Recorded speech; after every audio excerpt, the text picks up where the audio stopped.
할렐루야. 하나님을 찬양합니다.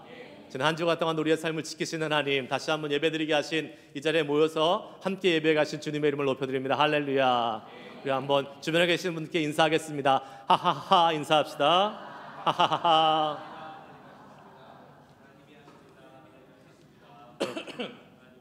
오늘 처음 예배 드리신 분들은 뭐 하는 건가 하실 수 있겠지만, 하하하하, 하나님이 하십니다. 하나님이 하셨습니다. 우리의 삶 가운데 역사하시는 하나님의 은혜를 찬양하는 인사죠. 한 번 더 합시다. 하하하하. 하하하하. 할렐루야. 자, 우리 함께 오늘 주신 하나님의 말씀 보도록 하겠습니다. 말씀의 제목 한번 따라해 봅시다. 축복하는 삶. 여러분의 삶은 축복하는 삶이십니까? 아멘. 하나님이 주신 축복의 권세와 은혜를 가지고 많이 여러 사람들을 축복하는 삶이 우리의 삶 가운데 나타나기를 주의 이름으로 축복합니다. 빨리 끄셔야 됩니다. 이렇게 울리실 때는 빨리 잽싸게 내가 아닌 것처럼 빨리 끄셔야 돼요. 어떤 교회에서 연세가 많으신 담임 목사님이 계셨어요. 이 담임 목사님이 어린이 주일을 맞아서 어린이들에게 그 어린이 예배에 가서 설교를 하셨습니다. 평상시에는 젊은 전도사님이 설교를 해가지고 우리 아이들이 막 재밌고 신나게 설교를 들었는데, 연세가 많으신 목사님이 가서 설교를 하니까 너무 지루했나 봐요. 그래서 설교에 집중하지 못하고 막 애들이 떠들고 분위기가 산만하고, 근데 예배 분위기가 엉망진창이 되었습니다. 이 연세 많으신 담임 목사님이 땀을 삐질삐질 흘리시면서 간신히 설교를 마치고 이제 축도를 하게 됐습니다. 축도하실 때에 손을 탁 드시고 축도하려고 하니까 한 어린이가 그 자기 친구에게 야 목사님 왜 저렇게 손 들고 기도하시냐? 그랬더니 그 친구가 이렇게 대답했대요. 넌 그것도 모르냐? 목사님 오늘 설교 망쳤잖아. 하나님께 죄송하니까 손 들고 벌 쓰는 거 아니야. 이렇게 하면서 이야기에 확신에 차서 이야기했다는 그러한 믿거나 말거나 얘기가 있습니다. 예, 아이들의 눈에는 아이들이 이제 전도사님들이 설교 많이 하니까 축도를 이렇게 받을 기회가 없잖아요. 그러니까 이제 그게 궁금했나 보죠.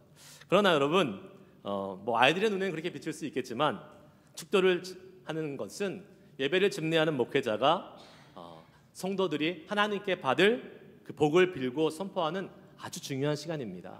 네. 그래서 여러분, 축도 시간 맨 마지막에 하잖아요. 그 축도 시간 빼먹고 가지 마세요. 축도 받고 또 하나님의 복을 받고 집에 돌아갈 수 있길 바라겠습니다. 예. 오늘 우리 본문 말씀 보면서 복을 비는 삶, 축복의 삶이 우리에게 어떠한 의미가 있는지 한번 깨닫고 은혜가 더해지는 시간 되기를 소망하는데, 첫 번째 우리가 살펴볼 우리 교훈은 바로 이것입니다. 한번 따라해 봅시다. 죄인에서 축복하는 삶으로 사람으로 변화될 수 있습니다. 죄인에서 축복하는 사람으로 우리가 변화될 수 있다는 것입니다. 여러분, 가끔 여러분 그럴 때 있지 않습니까? 우리가 하나님 앞에 예배하러 나올 때에 이 하나님 앞에 예배하러 나오는 것 자체가 좀 두렵고 하나님 앞에 죄송스러울 때 여러분 있지 않습니까? 특별히 누군가와 이렇게 싸우고 분쟁을 갖고 어려운 그런 관계를 가진 다음에 상한 마음을 가지고 예배 자리에 나와서 예배할 때 그 마음 참 힘듭니다. 그렇지 않습니까, 여러분? 저도 가끔은 그런 경우들이 있어요. 주일 아침에 예배하러 나가는데 특히 이제 우리 아들들이 협조해주지 않을 때가 있습니다. 우리 속된 말로 잔다 그러잖아요. 침대 위에서 퍼 잔다고. 퍼 자면서 안 일어나요. 안 일어나면 보면 막 깨워가지고 일어나고 가자, 시간 늦는데 야 아빠가 가서 빨리 예배 진행해야 되고 이제 약속된 시간이 있는데 가자. 그런데 계속 퍼 자는 경우가 종종 있습니다. 그러면 이제 간신히 일으켜 세워가지고 막 달래죠. 빨리 이렇게 준비하고 가자. 근데 달래는 것도 한두 번이지. 이 아이가 말을 안 들으면 정말 마음에서 갑자기 그냥 막 욱하는 심정이 계속 올라옵니다. 저라고 별 수 있겠습니까? 계속 참고 달래는 것이 한계가 있죠. 그러다가 어느 날은 그냥 폭발해 버립니다. 막 욱해가지고 아이들에게 쏟아붓는 그러한 경우들도 종종 있죠. 그러면 제 마음이 어떨까요? 제가 와서 예배 드릴 때 편안한 마음으로 예배할 수 있을까요? 쉽지 않습니다. 그 마음 가지고 와서 하기가 쉽지 않아요. 여러분은 안 그렇습니까? 여러분 자녀가 낳고 자녀가 없으신 분들은 배우자나 아니면 여러 가지 이유를 통해서 내가 예배하는 것을 방해하는 그러한 생각이 들 때가 있습니다. 나 때문에 방해하는 그러한 요소가 밖에 있었지만 내가 거기에 반응하고 성질을 내고 욱하는 그 마음으로 하면서 나 같은 사람이 과연 예배할 수 있을까? 나 같은 이 상태로는 도저히 예배할 수 없다라는 그러한 마음 드실 때 여러분 어떻게 하십니까? 어떻게 하세요? 그냥 예배 포기해 버리세요? 아닙니다.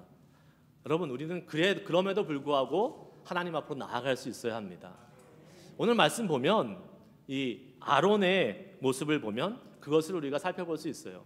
대제사장이었던 아론, 이 레위기 9장의 말씀을 잘 보시면 이 레위기 9장은 대제사장 아론이 처음으로 제사를 집례하는 그러한 내용이 나오는 부분입니다.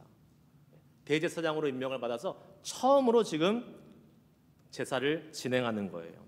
이스라엘에서 여러분 첫 번째라는 것은 아주 중요한 의미를 가지고 있습니다. 첫 번째 제사장이 누구라고요? 대제사장이 아론이었습니다.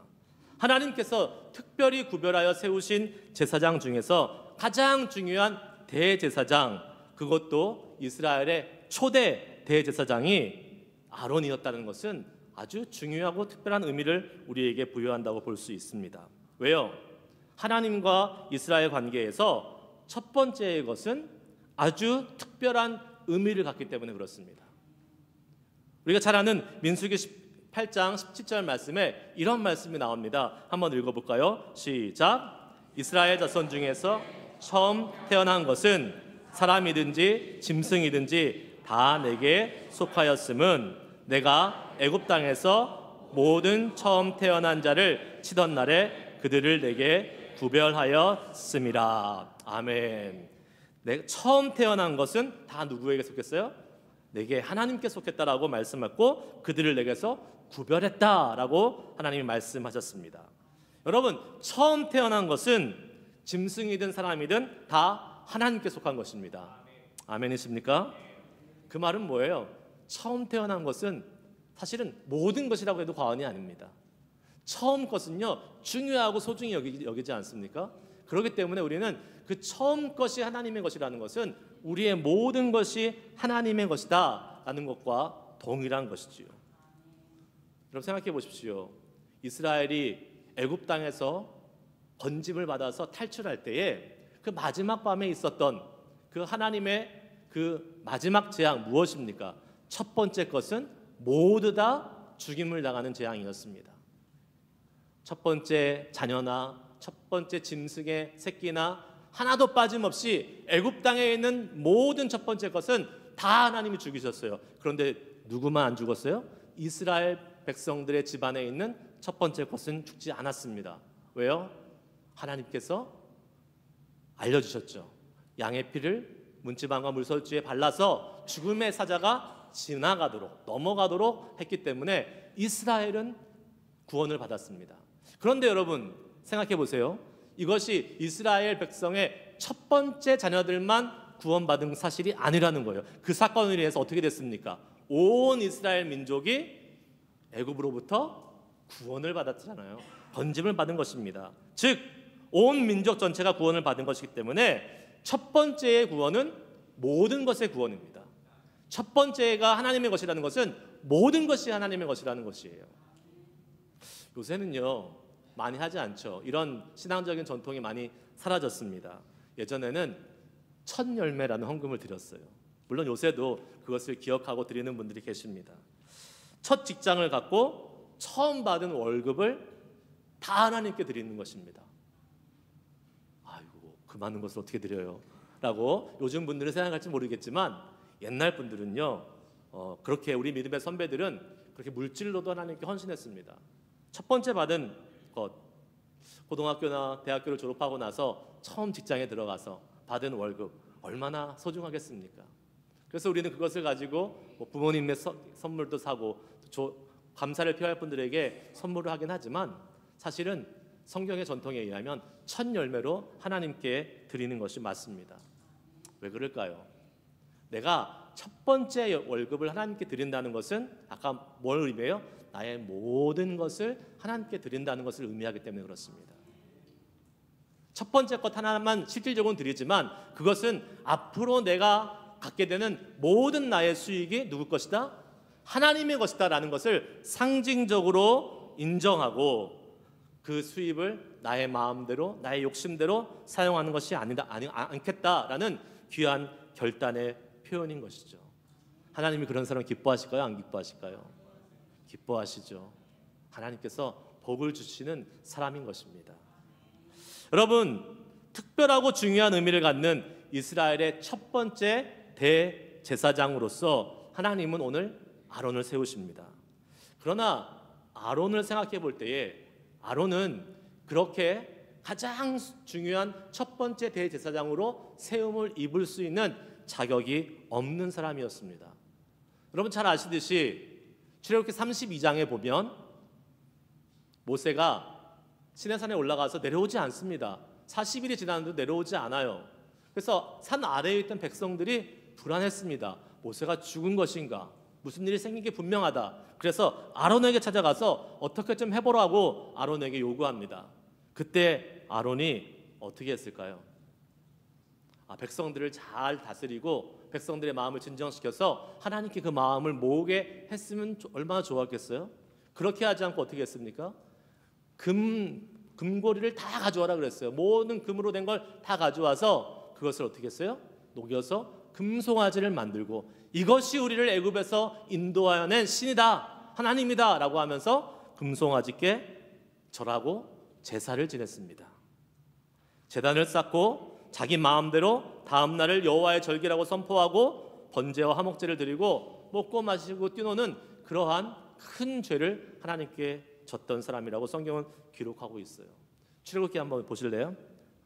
출애굽기 32장 5절 6절 말씀 같이 읽습니다. 시작. 아론이 보고 그 앞에 제단을 쌓고 이에 아론이 공포하여 이르되 내일은 여호와의 절일이니라 하니 이튿날에 그들이 일찍이 일어나 번제를 드리고 화목제를 드리고 앉아서 먹고 마시며 일어나서 뛰놀더라. 아멘. 자, 우리가 잘 보면 레위기 9장, 우리가 방금 읽었던 본문 말씀 레위기 9장에서의 첫 번째 대제사장으로서 이 제사가 엄밀히 말하면 아론이 드린 첫 번째 제사가 아니었던 걸 보게 됩니다. 아론은 출애굽기 32장에서 이미 제사를 한번 드렸습니다. 번제와 화목제를 드렸다라고 그랬습니다. 그러나 그것은 하나님의 명령을 따라서 드렸던 제사가 아니기 때문에 아론 자기가 임의로 마음대로 정해서 드렸던 제사였습니다. 그렇기 때문에 그 제사는 아론이 드린 첫 번째 제사이긴 했지만 하나님의 법대로 드린 제사가 아니기에 하나님께 드린 제사로 카운트될 수 없는 것이죠. 오히려 그 결과가 어땠습니까? 아주 비참했습니다. 그렇게 금송아지를 세우고 거기에 절한 결과 하나님이 모세에게 명령하십니다. 레위인들로 하여금 이스라엘의 진영에 들어가서 어떻게 해요?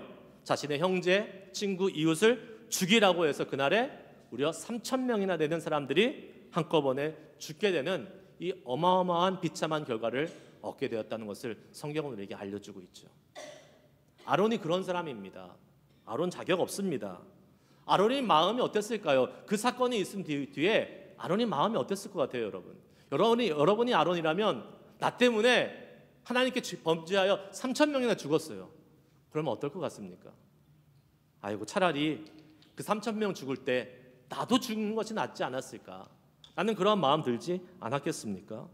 그 죄책감으로 너무나 괴롭고 힘들었을 거예요. 자신의 죄로 인해서 이스라엘이 경험한 이 심판의 비극, 그리고 하나님 앞에서 다시 설 수 없을 것 같은 죄책감으로 인해서 너무 괴롭고 힘든 상태로 그 삶을 계속 지속해 나갔을 것입니다. 자격을 따지자면 아론은 이스라엘의 대제사장, 그것도 첫 번째 중요한 대제사장으로 서는 것에 전혀 자격을 가질 수 없는 그러한 사람이었던 것이죠. 그러나 하나님이 지금 누구를 택하셨어요? 아론을 택하셔서 이스라엘의 그 중요한 첫 번째 대제사장으로 사용하십니다. 그런데요, 여러분, 하나님은요 그냥 사용하지 않으세요. 이 9장의 전체의 말씀을, 레위기 9장 전체의 말씀을 앞에 읽어보면 하나님께서 뭐라고 말씀하시냐면 그 아론을 용서하시기 위해서 너무나도 철저하고 세밀하게 아론의 마음을 만지시고 계신 것을 우리는 보게 됩니다. 금송아지 사건 내내 그 마음의 죄책감과 그 마음의 어려움과 불편함이 있었는데 하나님은 아론에게 너가 먼저 너를 위해서 제사를 지내라 라고 말씀하고 계십니다. 그리고요 그 제물로 수송아지, 히브리 말로 말하면 에겔이라는 제물을 드리라고 말씀하고 계십니다. 수송아지를 너를 위한 제물로 드리라고 말씀하세요. 에겔. 성경학자들에 의하면 이 레위기 그리고 성경 전체를 통해서 봤을 때에 에겔을 제물로 드리는 그러한 경우가 거의 없습니다. 거의 없다고 봐도 전무해요. 그런데 이 수송아지, 이 에겔이라는 단어가 등장하는 것이 어딘지 아십니까, 여러분? 출애굽기 32장 금송아지를 바로 에겔이라고 불렀습니다. 무엇이에요? 대제사장의 직무를 수행하기 위해서 아론에게 필요했던 죄의 용서와 그 죄로 인하여 가지고 있었던 상처와 아픔의 치유를 하나님께서는 수송아지, 에겔을 통해서 제물을 바치게 함으로 하나님께서 이루어 주신 것이죠. 치유와 용서를 이루어 주신 거예요. 과거의 금송아지 사건을 더 이상 이제 아파하지 말고 힘들어하지 말고 죄책감 갖지 말고 하나님께 드림으로 말미암아 그 죄를 모두 용서해 주시는 하나님의 이 철저하신 세밀하신 그 계획을 우리는 볼 수 있는 것입니다.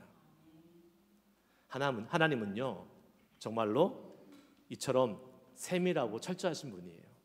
아멘이십니까? 우리가요 죄로 인해서 아파하고 힘들어하고 있을 때 하나님은요 우리 주님은 그것을 세밀한 과정을 통해서 용서하시고 그 죄로 인해 자책하고 아파하고 힘들어하는 우리를 치료하시고 고치시는 분임을 믿으시기를 바랍니다. 그러므로 여러분 우리가 죄가 있고 연약함이 있다 할지라도 그 아픔과 상처 때문에 주님 앞에 나가지 못하는 것이 아니라 오히려 주님 앞에 담대히 나아가서 주님의 용서와 치료를 경험할 수 있어야 될 줄 믿습니다. 아멘. 여러분 그 주님의 이 세밀하고 아주 철저하신 용서가 기록된 성경에 다른 곳이 또 하나 있습니다. 바로 디베랴 바닷가 갈릴리 바다에서 고기를 잡고 있었던 베드로에게 나타나셨던 예수님이십니다. 요한의 아들 시몬아 내가 나를 사랑하느냐? 몇 번 물으셨어요? 몇 번이요? 3번 물으셨습니다. 왜 3번 물으셨을까요? 우린 잘 알고 있죠. 베드로가 예수님을 몇 번 부인했어요? 3번 부인했습니다. 예수님이 잡히시던 밤에 로마 병정에 끌려가고 또 신문을 받는 예수님을 향해서 사람들이 물어볼 때에 예수님 제자들 베드로는 예수님을 모른다고 3번이나 부인했습니다. 사실 베드로는요 다른 사람은 몰라도 나는 예수님을 절대 부인하지 않겠습니다라고 장담했던 사람이었지 않습니까? 그런데 정작 베드로는 3번씩이나 예수님을 모른다고 부인하고 지금 갈릴리로 도망가서 의미 없는 그물질을 하고 있었던 것이죠. 그때 예수님이 찾아오셔서 요한의 아들 시몬아 내가 나를 사랑하느냐 3번 물어봐 주심으로 그리고 거기에 있는 베드로가 그 대답에 대답하게 하심으로 예수님은 베드로의 죄를 용서하시고 그 상처로부터 회복시켜 주셨음을 믿으시길 바랍니다. 그래서요 베드로가 어떻게 됐습니까? 나중에는 초대교회의 수장으로 많은 사역을 감당하는 위대한 사도가 된 것이죠. 하나님은요 이렇게 죄인들을 들어서 사용하시는 분이심을 믿으시기 바랍니다. 여러분 우리 모두 죄인입니다. 그렇죠? 때로는 그 죄로 인해서 아파하고 상처가 너무 깊어서 주저앉고 싶을 그럴 때가 있습니다. 그러나 우리는요 이 아론과 베드로를 기억해야 됩니다.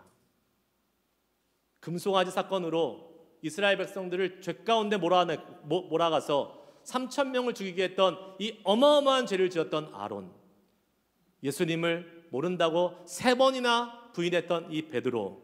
그러나 하나님은 이들을 포기하지 않고 이들의 죄를 용서하셔서 위대한 하나님의 제사장으로 삼아주시고 또 초대교회의 수장으로 하나님의 위대한 일을 감당하게 하셨습니다.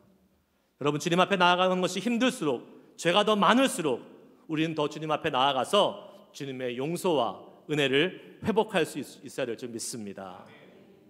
주저하지 마시고, 나 같은 죄인이, 나같이 연약한 사람이 어떻게 하나님의 일에 쓰임받을 수 있어, 이렇게 속단하지 마시고 하나님 앞에 나와서 주님의 그 용서와 은혜를 경험하시고 하나님께 귀히 쓰임받는 저와 여러분 되시길 축복합니다. 두 번째입니다. 한번 따라해 봅시다. 축복함으로 하나님의 영광을 누릴 수 있습니다. 아멘. 주님은 죄인된 우리를 사용하기를 원하십니다.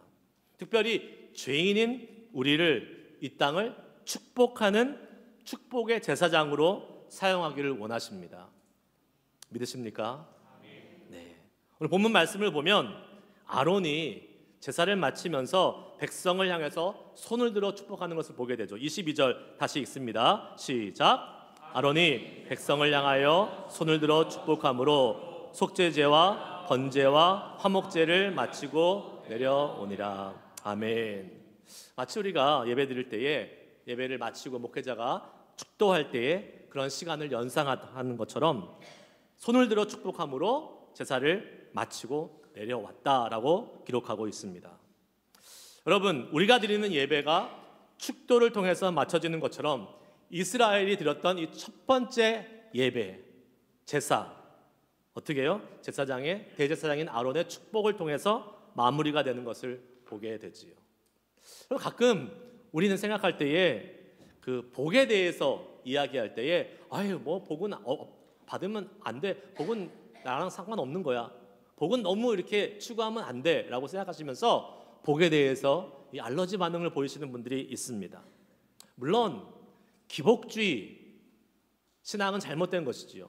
복만 구하고 복만 얻기 위해서 신앙생활하는 것은 잘못된 것입니다. 거기에 대해서 우리는 경계해야 될 것입니다. 하지만 복 자체는 거부할 필요도 없고 거부해서도 안 되는 것이죠. 왜 그래요? 하나님께서 우리에게 복 주시기 원한다고 말씀하셨기 때문에 그렇습니다. 아멘이십니까? 예, 민수기 6장 24절 26절 한번 읽겠습니다. 시작. 여호와는 내게 복을 주시고 너를 지키시기를 원하며 여호와는 그의 얼굴을 내게 비추사 은혜 베푸시기를 원하며 여호와는 그 얼굴을 내게로 향하여 드사 평강 주시기를 원하노라. 아멘. 아론이 제사를 마무리하면서 이스라엘 백성에게 선포하라고 하나님께서 주신 축복의 내용입니다. 이 축복의 내용이 저와 여러분의 삶에 강하게 임하기를 주의 이름으로 축복합니다. 예. 이 아론의 축복의 선언과 함께 뭐가 임했다 그랬어요? 하나님의 영광이 임했다 그랬습니다. 하나님의 영광이 임했어요. 그리고 불이 나와서 제단이 번제물과 기름을 살랐다라고 오늘 본문 말씀 기록하고 있죠. 오늘 본문 말씀 23장 23절 24절 한번 읽겠습니다. 시작. 모세와 아론이 회막에 들어갔다가 나와서 백성에게 축복하매 여호와의 영광이 온 백성에게 나타나며 불이 여호와 앞에서 나와 제단 위에 번제물과 기름을 사른지라 온 백성이 이를 보고 소리 지르며 엎드렸더라. 아멘. 축복할 때에 여호와의 영광이 임했어요. 축복할 때에 하나님의 불이 임해서 제물을 태웠다라고 말씀하고 있습니다. 여러분, 모세와 아론이 백성을 축복하며 여호와의 영광이 임했습니다. 축복이 선포될 때에 그 자리에 뭐가 있어요? 여호와의 영광, 하나님의 임재를 경험할 수 있게 되는 것이죠. 그렇기 때문에 우리는요, 축복을 많이 해야 됩니다. 네. 여러분, 그런데 이상하게 우리의 말을 한번 보십시오. 우리가 평상시에 하는 말들이 축복을 비는 말이 많습니까? 아니면 그냥 불평하거나 비난하거나 정죄하는 말들이 많습니까? 여러분의 말은 어떠세요? 축복의 말이 많으시길 축복합니다. 네, 축복의 말이 많아야 돼요. 근데 참 이상하게 사람들을 만나면 자꾸 네 편 내 편 나누고 내 편 아닌 사람들을 비난하고 정죄하는 그러한 모습들이 많이 보인다는 거예요. 요새 우리 조국은 어떻습니까? 한국은 진보냐 보수냐 그냥 나눠가지고 서로를 못 잡아먹어서 안달이잖아요. 이렇게 분열이 있는 곳에는요, 하나님의 영광이 절대 있을 수 없습니다. 왜요? 분열의 영은 하나님의 영입니까? 사단의 영입니까? 사단의 영입니다. 그렇기 때문에 분열이 있는 곳에는 하나님의 영광을 절대로 경험할 수 없어요. 그런데 그런 분열을 통합하고 하나로 되게 만들 수 있는 것이 무엇입니까? 바로 축복의 말이라는 거예요. 나와 다른 사람이라고 할지라도, 나를 대적하는 사람이라고 할지라도 그 사람을 축복해 보십시오. 어떻게 될까요? 그 관계가 분열로 머물러 있는 것이 아니라 점점점 회복되게 될 것입니다. 나를 괜히 미워하는 사람은 있어요. 근데 그 사람에게 가서 계속 축복한다고 말해보세요. 그 사람이 나중에 민망해서 그 사람도 우리를 축복하게 될 것입니다. 한 번 하고 마는 것이 아니라 계속해 보세요. 그러면 회복의 역사가 임하고 하나님이 그곳에 임하는 것을 경험하실 것입니다. 여러분, 우리가 축복할 때요, 우리가 사람을 가려서 축복하면 안 됩니다. 하나님도 어떻게 하신다고 그랬어요? 비를 내리실 때에 악인과 선인에게 가리지 않고 내리신다고 말씀하셨잖아요. 사람을 가려 축복하지 않고 나의 가족만, 내가 좋아하는 사람만 축복하지 않고요, 나를 힘들게 하고 나를 어렵게 하는 그 사람들도 축복해야 될 줄 믿습니다. 그러면 어떻게 돼요? 우리의 삶에 하나님의 영광을 경험하게 돼요. 분열이 덮어지고 그 사람들과의 간극들이 메워지면서 하나님이 거기서 역사하시는 것들을 경험하게 될 줄 믿습니다. 이제 말씀 마치겠습니다. 구약 시대에 제사장에게 주어졌던 이 축복의 특권이 신약 시대에는 누구에게 주어진지 아십니까? 우리 모두에게 주어졌습니다. 우리 모두에게 주어졌어요. 베드로전서 2장 5절 말씀 한번 볼게요. 같이 읽습니다. 시작. 너희도 산돌같이 신령한 집으로 세워지고 예수 그리스도로 말미암아 하나님이 기쁘게 받으실 신령한 제사를 드릴 거룩한 제사장이 될지니라. 아멘. 우리에게 뭐라고 말씀하세요? 거룩한 제사장이 될지니라. 아멘. 너는 택한 족속이요 왕 같은 제사장이다. 우리에게 말씀해 주고 계십니다. 여러분, 예수 그리스도로 말미암아 이제 우리 모두가 거룩한 제사장이 되어 직접 하나님 앞으로 나아갈 수 있게 되었습니다. 교회에서는요, 제가 목사인 제가 공적 예배를 집례하지만 여러분의 삶에서는 여러분이 곧 제사장이십니다. 여러분의 삶의 현장에서 드려지는 여러분의 예배에서는 여러분의 제사장이 되어 주님의 영광을 경험하는 것이 중요한 것입니다. 그런 의미에서 여러분은 매일 만나는 사람들을 제사장 되어 축복할 수 있는 은혜가 있기를 주의 이름으로 축복합니다. 매일 만나는 사람들을 축복하십시오. 내가 권한이 있고 내가 자격이 있어서 축복하는 것 아닙니다. 바로 우리 아버지 하나님의 복을 빌 수 있는 특권을 우리 모든 예수 믿는 자들에게 주신 줄 믿습니다. 그래서 만나는 사람마다 복을 비세요. 나의 가족, 나의 직장 동료, 나의 이웃, 심지어 모르는 사람들까지도. 미국에 살면서 좋은 점이 무엇입니까? 모르는 사람 만나도 God bless you. 그게 어색하지 않잖아요. 여러분, 우리가 그렇게 축복을 비는 삶을 살 때에 우리는 하나님의 영광을 경험할 것입니다. 그리고 기쁨과 경외함으로 하나님 앞에 엎드릴 것입니다. 매일 비난하고 비판하고 불평하는 그러한 말이 우리의 삶에서 있는 것이 아니라 하나님이 함께 하실 수 있는, 하나님의 영광을 체험할 수 있는 축복의 말을 통해서 우리의 삶을 그렇게 하나님의 임재와 하나님의 영광으로 가득 채울 수 있기를 주의 이름으로 축복합니다. 축복을 빌기를 계속하는 사람들은요, 어떤 일이 벌어질까요? 내 삶에 있는 여러 가지 불편한 관계들, 힘든 문제들이요 하나하나 해결되면서 그 삶이 평강이 이루어지고 경험됩니다. 그 평강이 경험되면 어떻게 돼요? 하나님의 은혜를 경험할 수 있는 거잖아요. 하나님의 영광을 누릴 수 있는 거잖아요. 비난하고 불평하고 정죄하는 말을 하면 내 안에 평안이 있을 수 없습니다. 네. 그러나 어떠한 상황에서도, 아니 의지적으로 일부러라도 하나님의 그 은혜를 믿고 축복하는 말을 할 때에, 그때에 하나님의 영광이 우리 가운데 나타나고 경험될 줄 믿습니다. 축복의 특권은 우리 모두에게 있습니다. 아멘. 여러분, 자녀들에게 계속 축복하십시오. 자녀들이 여러분의 속을 긁는다 하더라도 계속 축복해 보십시오. 그 자녀들이 변화될 것입니다. 배우자에게 계속 축복하십시오. 왼수가 아니라 축복해야 될 사람들입니다. 할렐루야. 내 옆에 있어주고 나를 향해서 언제나 내 편 되어주는 우리 배우자, 남편과 아내들 항상 축복하시기를 바랍니다. 여러분에게 시비 거는 사람도 축복하시길 바라겠습니다. 그렇게 축복할 때에 그 관계가 회복되는 것입니다. 모든 축복으로 갈등을 넘어서고 하나님의 임재와 영광을 우리의 삶 속에서 매일매일 경험할 수 있기를 주의 이름으로 축복합니다.